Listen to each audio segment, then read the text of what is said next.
producing specifically for Patreon. There's video content and there's extended podcast content. It's a little bit more raw and real. There's a lot of feelings that I talk about on there that I don't necessarily share on the podcast. I kind of leave that for Patreon. There's all kinds of content over there. Patreon was created so that we can support our favorite artists, whether they're making music or videos or short films or podcasting. It's a great place to support your favorite artists and helping them with the expenses that they incur. In exchange for that additional content that is exclusive to patrons, I love creating the content for Patreon. You receive extra content monthly depending on what tier you sign up for. On my personal Let There Be Luz Patreon page, there are 5 different tiers starting from $3 a month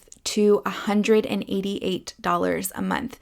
The $188 a month is a program that's a 4-week program, and then I also moved my monthly healings over to the Patreon page. However, because I've been receiving so many questions and so much confusion, and I've also received requests to please not sell my healings via Patreon, they are going to continue being up on my website. So you can reserve your spot for your healing up on Let There Be Luz like normal. The link is going to be on my bio. However, the karmic investment to reserve your spot for a healing is going to be the same as if you were paying for the Patreon one. The karmic investment is $108 on Patreon and on my website. The difference is going to be that on Patreon, you will get access to all of the additional content. You can binge on all of the content. And then, of course, it is really easy to change your subscription, either to exit out of it completely or to move your tier down to $3, down to $11, whatever it is that fits your budget. If you're not interested in ingesting any additional content or anything like that, you can purchase those healings on my website. I got so many requests to put them back on my website, and I completely respect and honor that. It works for me if it works for you. I also want to let you know that I'm going to have special healings in the month of February. I'm going to have a really limited amount for couples. This is going to be a February special for couples. Your partner, your boyfriend, your girlfriend, 2 human beings that are in love with each other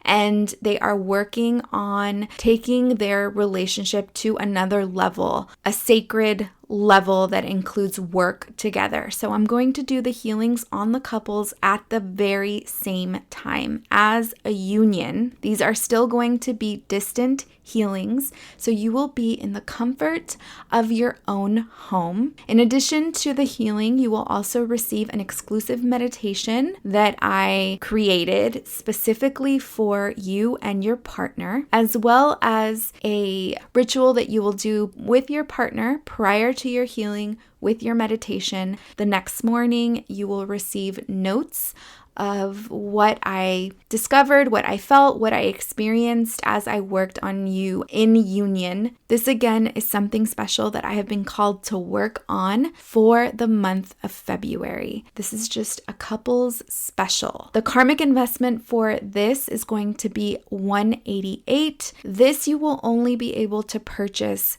through my website. You can't get this one through Patreon. It will only be available through the website. All right, now that we are all clear on the healings and the Patreon, let's get into this week's episode. I have been receiving so many messages, emails from men that have begun listening to Let There Be Luz. We just recently had a review from a listener that I just want to share with you all today.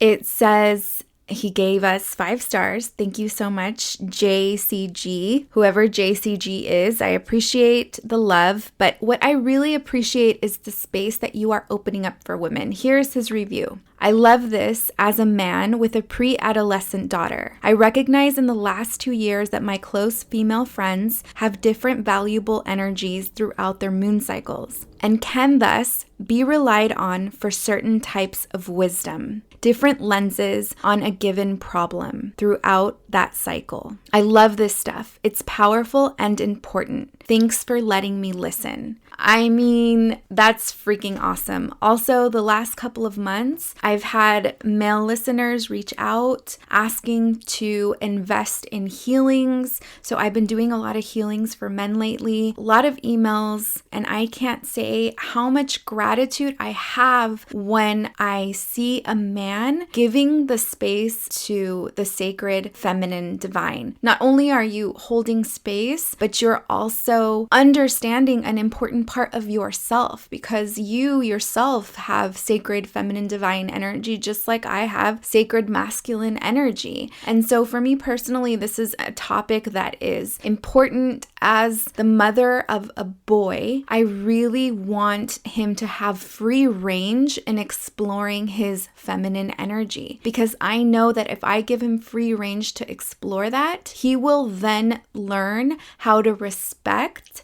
and honor feminine divine energy that exists outside of him. This week's episode is dedicated to all of the Let There Be Luz tribe that is holding space for the women of this podcast. And it reminds me of back in the days when biblical times, years and years ago, when women had red tents, men would actually guard the red tents when women were getting in tune with their intuition in order to receive these divine messages. Men would actually stand outside of the red tents to protect the women. And even in red tents today, men attend and hold that space for the women. They just sit outside of the circle and protect the space. So don't be surprised if in the future when we have circles, we will also be inviting that masculine energy, because that type of energy is also needed. And I think it's needed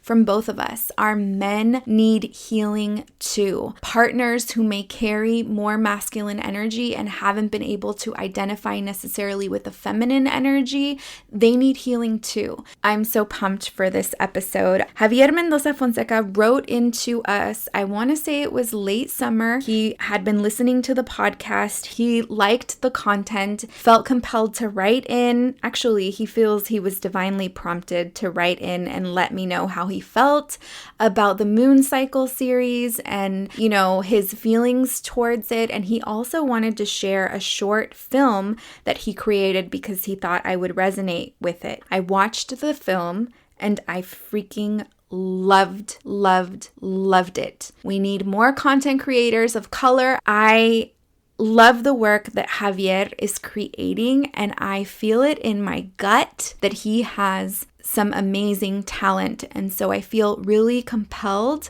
to support him in everything that I can, including this podcast. And I would like to invite you to do the same. So with that being said, I'm going to ask you to hit pause on this episode. Go over to the link in the description of this episode or the link on my Instagram or Patreon. The link for this is open on Patreon to the public. Javier created a little video introducing himself, so if you want to go meet him, see what he looks like, head over to my Patreon account and you can check out that video with a link to his short film called San Pan. The film is a short film, so it's around 10 minutes long, and I promise you, you won't regret it. It is such a great film. I loved the acting.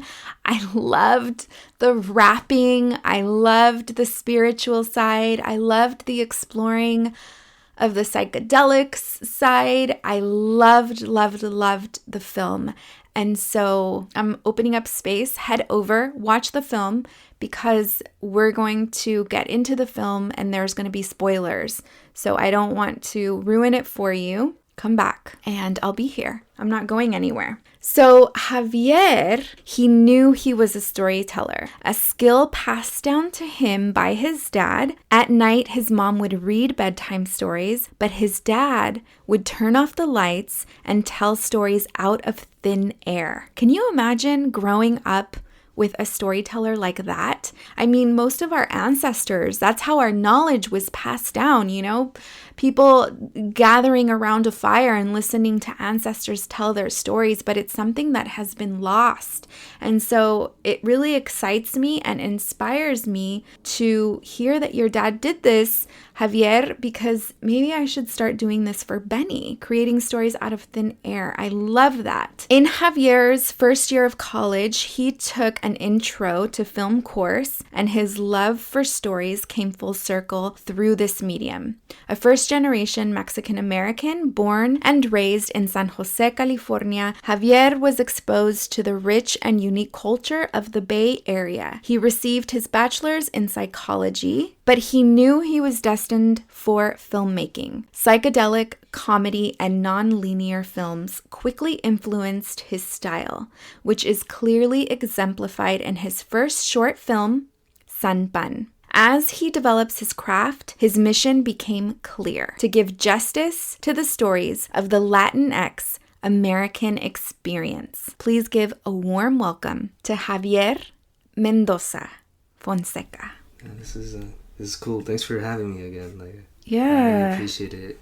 Of course. I'm so excited for this. Yeah. You have no idea.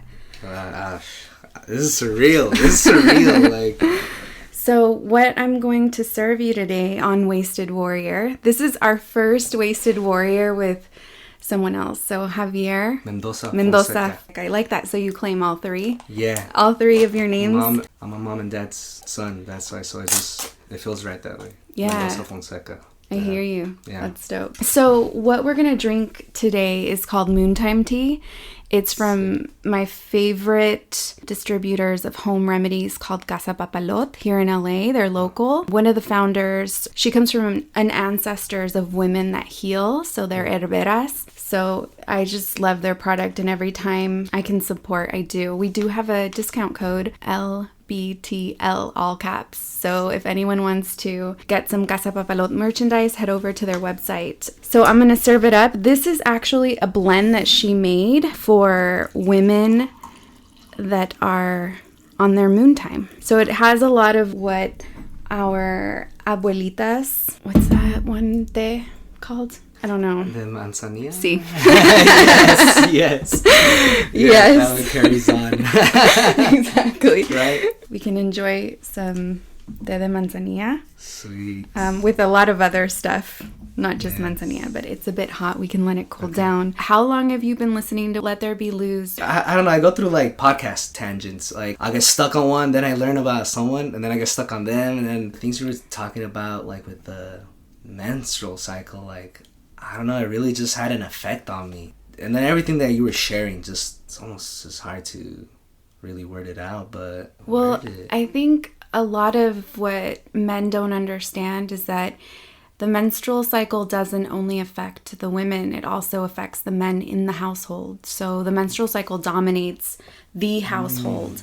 And I think once women understand that and men understand that, there's so much more clarity in the home on the power that it has and how easily we can shift and transition week to week if we take hold of the power that it gives us, because every week is different. Every week we're in a different phase, and so every week the mood and the drive that is within us is completely different. So the week when you're actually bleeding, that's a week where we're tired, we just want to take it easy, we want to relax, we want to go inward, and unfortunately society doesn't give us the time allotted for that. We have to keep pushing, we have to keep hustling. There's this male mentality that's out there for women that we don't necessarily resonate with deeply. Becomes a bit challenging. I'm glad we got to meet via this. I'm so glad. Thank you for reaching out and stuff. Yeah, and I was telling you in that email, like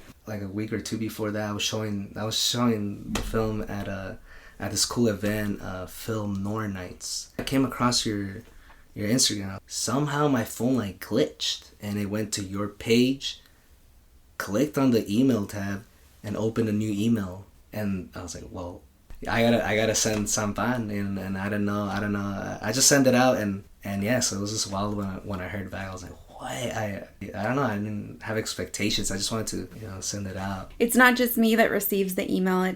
Other people on the team receive it as well. So it was already clicked open, and typically we'll flag it so that I can see it if someone else opened it. But it wasn't flagged. And so I was just cleaning up my inbox and going through stuff, and I saw like the email, and something in my intuition just like yanked at me. Like, you have to open this email. And there's so many emails in there. I could imagine how many. Yeah, so... Yeah. So I read your email and then watched the film, and I freaking loved it. That's awesome. Like, loved it. I was like, why doesn't he only have X amount of views? He should have hundreds of thousands of views. I was so moved, and I just wanted to open up my platform. I know it's not huge, but I wanted to open up my platform so that I can share what you've created. I think it's pretty incredible, and I think more people have to see it and get inspired by it to not only create their own content, but of course listen to the strong messages that you have delivered in there. And I do have a ton of questions that I've just like jotted down so that I wouldn't forget to ask you. So I guess the first thing I wanted to ask you is, how long have you been interested in film? So like my siblings are very creative. They're amazing artists. Jesus, they could draw their butts off. Like, I'll never forget when I had to draw Clifford for something, and I was crying because I could not draw it. And then my mom asked Cesar, and she was like, ven Cesar, a ver si lo puedes dibujar. And Cesar drew it right away, and I was like, man. So I always grew up with this kind of, I never felt creative enough, because I always felt like I was specifically like under my brother's shadow. He's a year younger than me. Even though there was always that big brother, younger brother, little brother chemistry, at the same time, like outside in the world, it was more of a twin chemistry.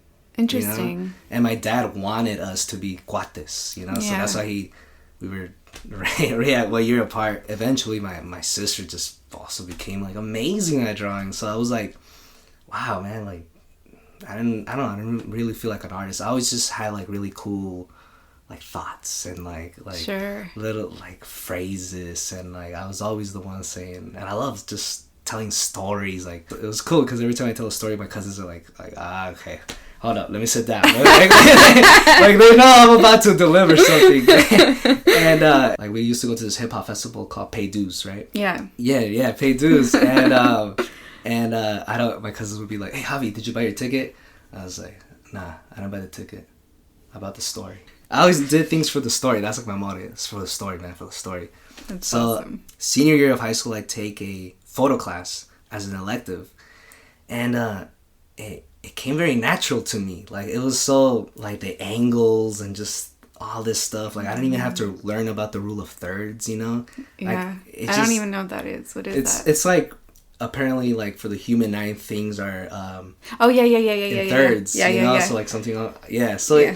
So all that just came natural to me. I've been always into like magic, psychedelic stuff. Oh, and surrealism. I really through Dali, I learned about surrealism, and I was like, wow, that's amazing, And I would infuse those elements into my photography. Like, I'd have like this curtain, have my brother in there, and I'd make holes through the curtain and through my brother's shirt, so my other cousin could stick his hands through my brother's shirt. Yeah. So then my brother had 4 arms. That's dope. So just like... Speaking about psychedelics, have you ever tried any that you can talk about on the record? Yeah.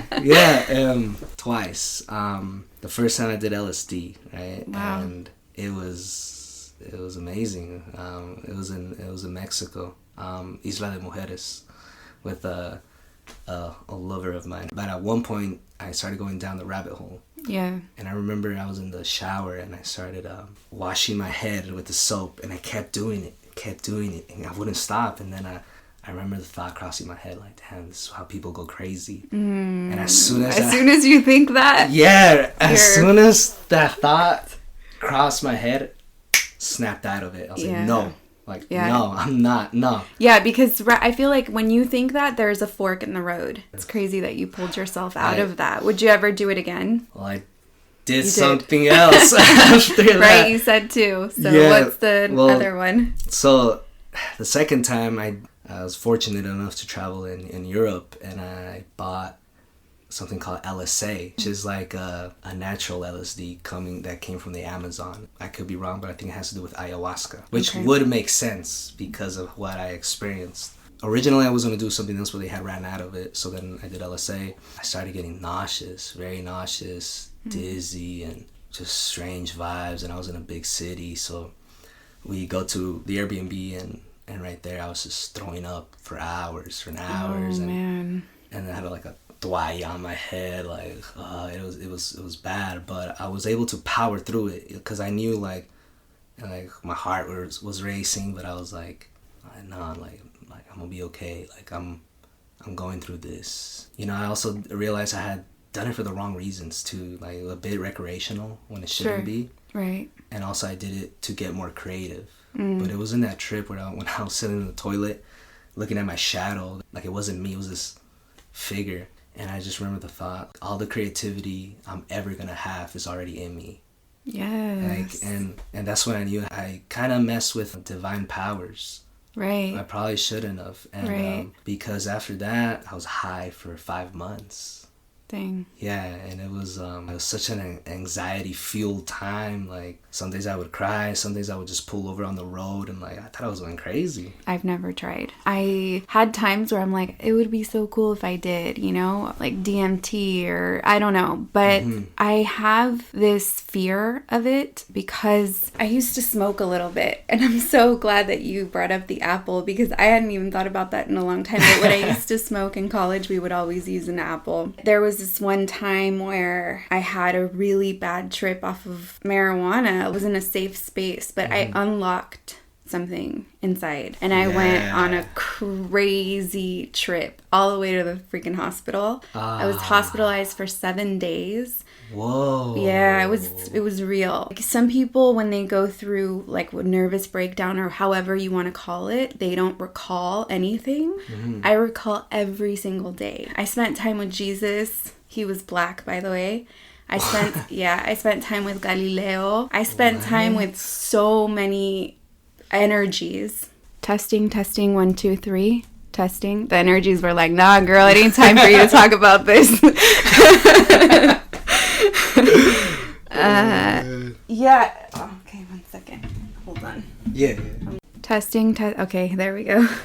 Obviously, I think it was meant for me to go down that rabbit hole. Like you, I'm really interested in film.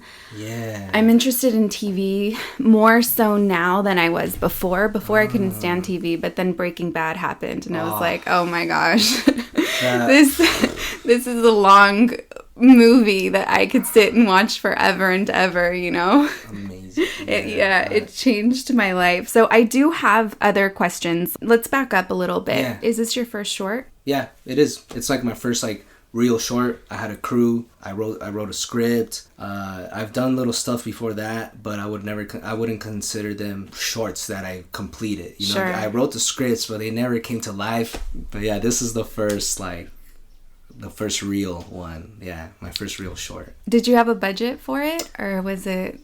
Not really. No, Wow. Not really. I was very fortunate in that at this point in time, I was doing freelance, right? Just freelance video. However, I got very fortunate at my previous job in NSF. They got sued, and I got like a check of $5,000.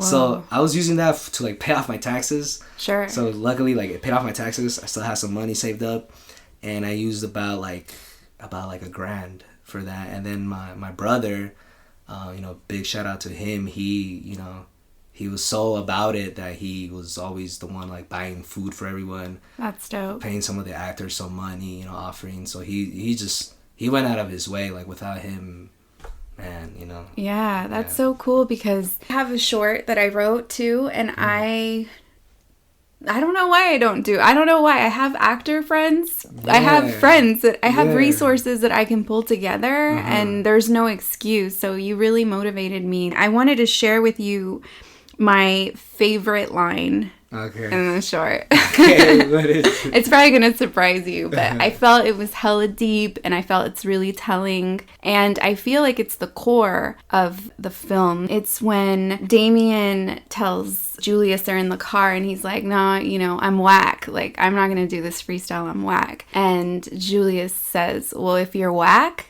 you're whack.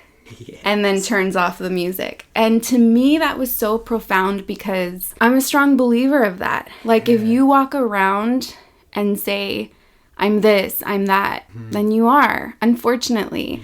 You know, and what's really unfortunate is that not a lot of us have a friend like Julius that can see the magic in us anyway and are like, you know, I'm going to try to help you see that you're not whack. Exactly, yeah. I want to know about, like, Julius's character. How did you, you know, for not interviewing this, for not being an interview, this sounds like an interview, but I have so many questions for you. No, this is great. Julius, like, what was Julius's drive to try and help Damien? Like, what was... A Julius que le importa? You know what I'm saying? Like, real talk, because we don't find a lot of people like Julius. And who is Julius, I guess, for you? Or you know, Julius, the actor, Cesar, that's my brother. Oh, really? Yeah. He's a great actor, by the way. He's hilarious. Is he trained? Yeah, he did 2 years at a community college. Okay. And the other guy, Damien, his name is David. They were best friends in that acting school. Oh, right? Okay. So, like, my brother and I went to David to show him to, like, pitch Sampan, and then I see my brother and him interact. I was like, all right, these guys are way too funny together. Yeah. Like, I tend to want to do dark psychedelic stuff. Sure. But after Sampan, I admitted to myself, I learned and I owned up to it. Like, I don't think I'll ever be able to escape my humor. Right. Like, it's inevitable. Even if it seems serious, there's a hint of humor always in there that slips in. But Julius is kind of like an alter ego of my brother. That the character, he really, like, made it up himself, to be honest. I kind of just put them in the situation. That's why Sampan was such magic and so divine to me, because everything came together, you know, and, like, it was such a pure collaboration. Sure. It's so pure. The way Julius came about was so, like I say, he was an alter ego that my brother had, like, kind of created, and it was funny just the process that my brother went through, because he also shaved his head, like, just halfway, like that, or just like that, and the barber wanted to give him a fade so bad, but my brother was like, no, just that's it, like, he's had to tell him that's it. And basically I told him, like, all right, you know, Julius is this person who he's certain, he's confident, but he has a liking to Damien, you know, he has a liking because he knows he's a creative, you know, right? And, like, I myself, like, as a creative, like, I guess you could say I could be kind of picky who I welcome into my creative, like, circle, you know? Sure. It's really about the energy, you know? I feel you. Yes. We're the same. Right? So, like, I think that was in Julius, how he felt about Damien. He knew he suffered, like, this crippling anxiety, but he knew that blocked who he really was, how his greatness. Totally. So he wanted to help him out. That's kind of it. Yeah. I wish I could say more, but no, you're good. I loved both of them. I loved Julius coming in and just being that person. And I almost feel like, for me, Julian and Damien were the same person. It was like the two voices in our head, where we have the voice that believes in, where we believe in ourselves, and the other voice that doesn't believe in ourselves. So I really loved that. I did want to ask, so did they do their own freestyling, or did you write any of that? The car freestyle, we did that like 4 times, and my brother had actually he had like some rap, but he was kind of choking. He was getting kind of nervous because it was them 2 in the front, and then it was 3 of us in the back. Camera guy in the middle, me on the left, audio guy on the right side, you know. So it was like, I guess there's a lot going on for my brother. It's like, oh man, like, he was kind of choking. On the 4th time around, he went away from his freestyle. He just broke off and did something completely different, and that's actually what made into the film. Oh, you know? Wow. So it was just, it really was genuinely freestyled for Damien, the actor. David, he's actually he is a rapper. He was asking for the beat. He's like, hey, give me the beat so I could write something to it. I'm like, oh yeah, sure, yeah. So eventually we gave him the beat like the night before, you know. He did his thing, and the Shaman Baker had to interrupt him a bit earlier, but he wasn't interrupting him, so 75% of his freestyle was rehearsed, you know, but then like the last 25 was also just improvised, you know, because he was like, damn, when's this guy gonna put the jacket on me? So like, it was good. Yeah, it was awesome. Good. I liked it. Let me ask you, why Pan Bolillo? That's tight. That's a good question. There's this bakery right near my spot called Mexican Bakery, and one day I was still at SF State, and my friend, we call him Jigga. His name's Jose, but we call him Jigga. He picks me up, and we go to the Mexican Bakery. We order tortas de asada, right? I order mine. I go back, I sit down, and he goes. And as he's ordering, this guy, one of the panaderos there, comes with a fresh rack of bolillos, right? Mm-hmm. Fresh. And so Jigga couldn't resist. He's like, damn. He's like, también una docena de bolillos, right? Dang, not just one. He was like, una docena. I like his style. And also because he was going to be home alone that weekend. So he that was funny. He then comes, I'm already sitting there, and he comes with the bag of bolillos. He's like, Javi, oh my God. He's just hugging it. He's like, dude, it's so warm, man. And I was like, wow. And then I was like, hey, what if it was warm forever? And then I started joking with that. And what if when you get near it, it does this to you and does that? And then after that, like, I was like, wait a minute. You're onto something. Yeah. I was like, I like this. And then, like, it wasn't until later, I told my siblings, hey, I'll make a movie about a magic bolillo, and it's going to be called Sampan. Done. That's a wrap. Yeah.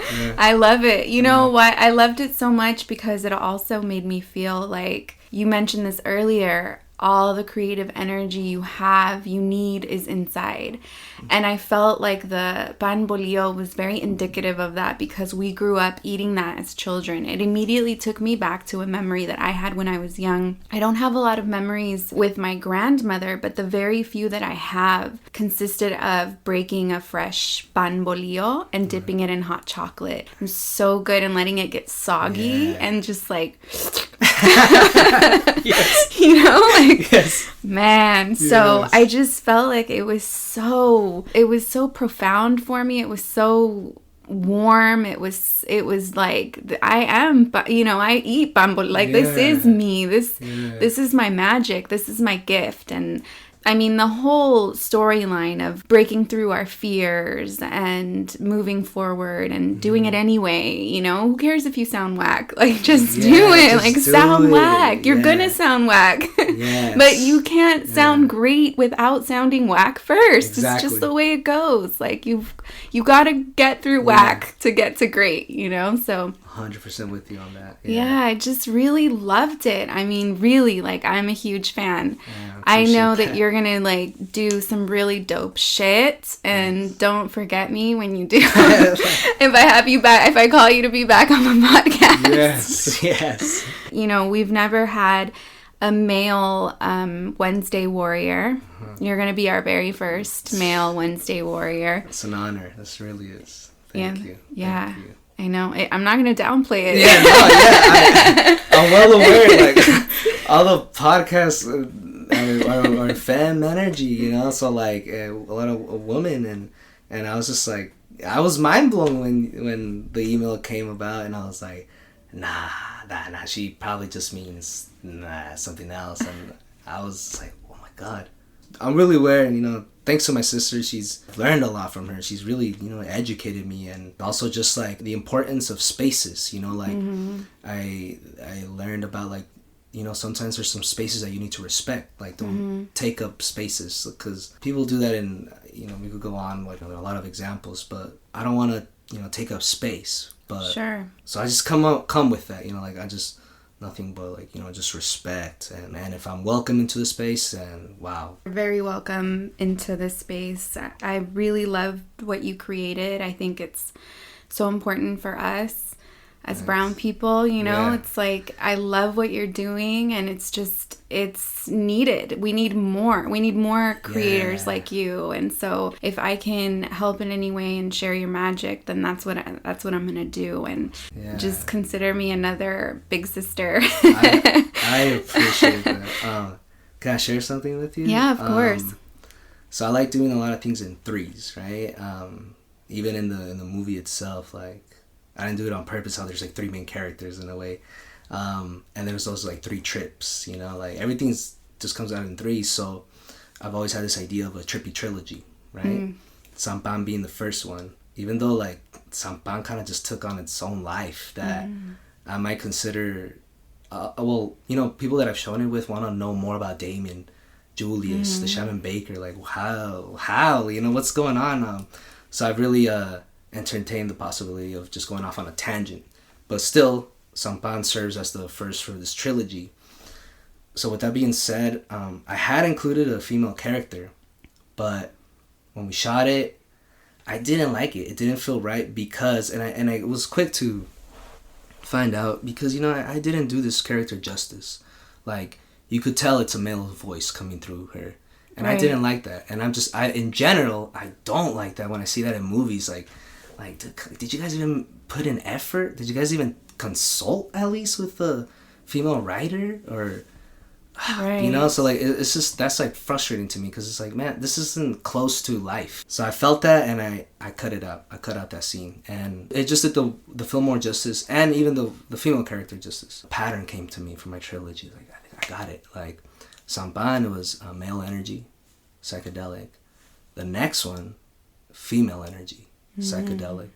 And the third one, male, female, energy, psychedelic. So I've been writing a female psychedelic story, and it's scary because like, I want to do this right, you know? So I have been working with some women writers, and just been talking on the phone a lot to a lot of friends, you know, just getting opinions, and that's helped me a lot, you know? So I'm literally on this training, and to circle it back, that's why that just the Loose Warrior podcast, you know, Let There Be Loose has really had an impact on me, because you've influenced this story, you know? Like, really? A lot of elements, like, I'm like, wow, like, I've learned a lot from, like, just, and the canoe meditation. Yeah. That one, wow, like that, the canoe, like, wow, that, just being in the canoe, like, I totally saw that, like, and you gave me a lot of, like, you know, just like filmmaker vibes with that one too. Thank you. I was like, I saw the whole thing in my head. I was like, wow, like, I don't know if you knew or noticed, I don't think I mentioned this in there, but what you're really doing is going up into the vagina through the canoe. You're traveling through the blood that's coming down, and when you get off of the canoe, you're going into one fallopian tube, coming out of that journey and going into the other fallopian tube. So what we're doing is we're cleansing the energy when we come in.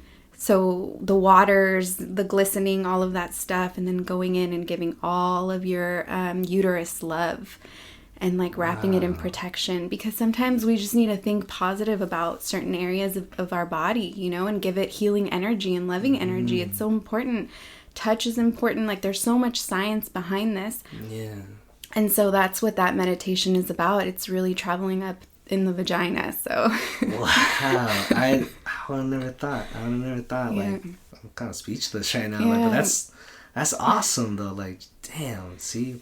Yeah, it's I really want, that's the thing with me, is like, I do really want to create, but my visions and what I see, I don't know if it's supposed to be animation. Like, it would take money to create some of the things that I, you know, that I see, like the visions that I have in the storytelling and all of that stuff. So writing the meditations for me were more about being explorative on the storytelling. I did take some dives into storytelling. Like the first episode I do, the first day I started my period. So I take you through the journey. There's layers of audio in it as well. I'm at school. It's the first day of 6th grade. Who starts their period the first day of school? I did. Wow. So I take you like through what it felt like every moment, like feeling the blood come out and all of that stuff. Like I go into detail. So for me, I think podcasting, the best way to describe that was through audio, because how do I could give you my emotions and what I feel through the tone of my voice, and I can make you feel the pain, the anxiety, the everything. And I just couldn't do that with, so podcasting really saved me because I was about to lose it. Like I needed a creative outlet. Yeah. And then I did to close off the Moon Cycle series, I did another episode where I take people through a spiritual journey. Mm-hmm. It's the closing. It's called the finale, the Moon Cycle series finale. And I have like the Aztec moon god and sun god and the Aztec moon goddess, and they're like helping me. Yeah. Yes, and there's a guy in that one, right? There's a guy in that one. Yeah. He's my friend. He's a podcaster, and I loved his voice. Yeah. And I've always thought like, you sound like a sun Aztec. Aztec god, but also he really played the role of like, you need a story tell, you need a, like, he sincerely played that role in my life. And so did the moon goddess. She's actually the one that brought me into healing, because I heal with my hands. I work with energy. Yeah. So she's the one that opened that door for me. So I've been healing with my hands for a little over, it's going to be 2 years now, actually. And like the stuff that I see and the stuff that I do is pretty insane. Everything is distance. So I, like, you're in your home. I'm in here. Actually, this is where I do all my healings. And I can I'm starting to really be able to see things as I clear people's energy with their permission. Wow. I can really start to see the stories, some of the trauma and stuff like that. So it's been an interesting journey. I always thought I was going to create content and work on that side because I worked in Hollywood for a really long time. Okay. But I'm podcasting and healing with my hands. I never thought, sometimes you don't know, I'm just here to be of service, really. And for me, storytelling is a way of healing. I just see myself as a healer. It is. I totally agree with that. Stories just, they carry on, and when they have also just like a message, even if it's tiny messages, I really hone in on I have a banana bread story, about greed. I was supposed to give my brother a banana bread and I ate it. And I felt bad, but just the whole story, that was like a week long odyssey of this banana bread that my mom made. I share that story with people just to let them know, greed, that was it's a greed story, Sure. And so it's not this grandiose thing. It's about a banana bread, but these stories are healing, because then I share that with people, and people are like, wow, damn, yeah. So, totally. I feel that though, yeah. Awesome. Well, thank you so much for being one of our Warrior Wednesdays. I just want to tell you that I want you to keep going. I want you to keep pursuing, keep dreaming, keep expanding, because we have so much to receive from you. So you're definitely a healer, in your own right. And I just want to see you expand. And I know the listeners do too. I'm sure by now they've watched the movie, and I'm sure that they feel the same way I do. So congratulations on such a great short. I can't wait to see more of your work. I'm so excited for your future. Thank you so much. This interview was recorded on 11/11/2018. On 12/2/2018, my grandmother, Maria Guadalupe Ulloa, who I reference in this episode of Sharing Pan Bolillo with, passed away. While I didn't have very many memories with her in life, I know that I now share an eternity of energy with her now that she has passed. The light within is stronger.